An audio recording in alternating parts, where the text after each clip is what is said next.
Ovo su Vukica i Ljubica. One su prave kučke. Možda su nekada bile nečije ljubimice, ali sada su izbačene na ulicu. Njih ne izbacuju ljudi koji nemaju. Oni koji nemaju, nemaju. Oni ne žele da imaju i nemaju. A ovo su ljudi koji imaju, koji vole, pod navodima, vole životinje i oni izbacuju potomstvo svojih. Znači, lakše im je to nego da sterilišu svoju ženku. Mnogi Srbi misle da pas nema zašto da ih ujede, ali gladan pas možda ne misli tako. Možda ne misli uopšte. Taj pas postaje problem svih nas. On je problem prvo samom sebi, zato što ne može da se snađe.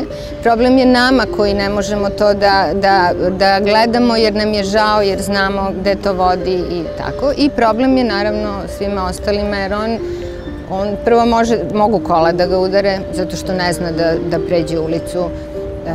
Može da predstavlja opasnost jer se uplašio, pa iz straha da odreaguje agresivno, a da uopšte nije agresivan.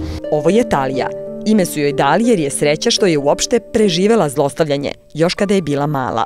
Da li su bili pijani, da li im je to hobi, stvarno ne znam, jer se ja ne bi probudila inače u 5:30 ujutru i to je bila užasna cika kučeta. Bukvalno su je tukli tu u centru grada dvoje mladih ljudi od 16-17 godina. Znači, ne da sam... Nisam ja to ranije nikad u stvari videla sam da ljudi hoće šutnu kuću i tako dalje, ali da bukvalno štapom tuku, to nisam nikad ranije videla. I ja sam se išla, ona je bila jako mala i ja sam tad već imala kuće jedno i nisam imala nameru da je uzmem. Međutim, ja sam je uzela kao na jedan dan da je očistim od krpelja i tako dalje i ona mi je ušla pod kožu jer nije htela se odvoji od mene i onda sam je zadržala jer sam znala, to nije ona bila ni lepa ni rasna, pa da je neko uzme, ovde retko ko uzima te mešance koji su sa ulice.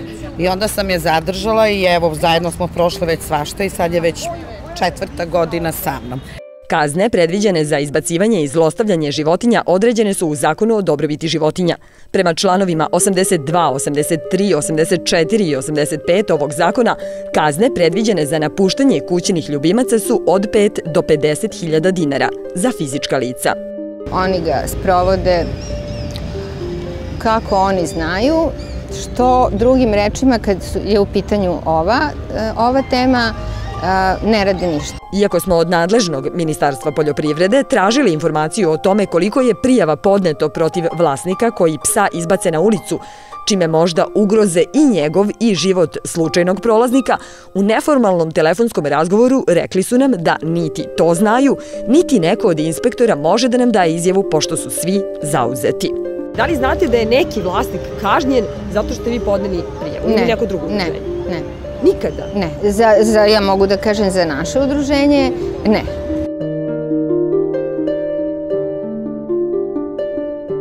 Ko je odgovoran za život na kratkom lancu i rešenje na dugačkom štapu?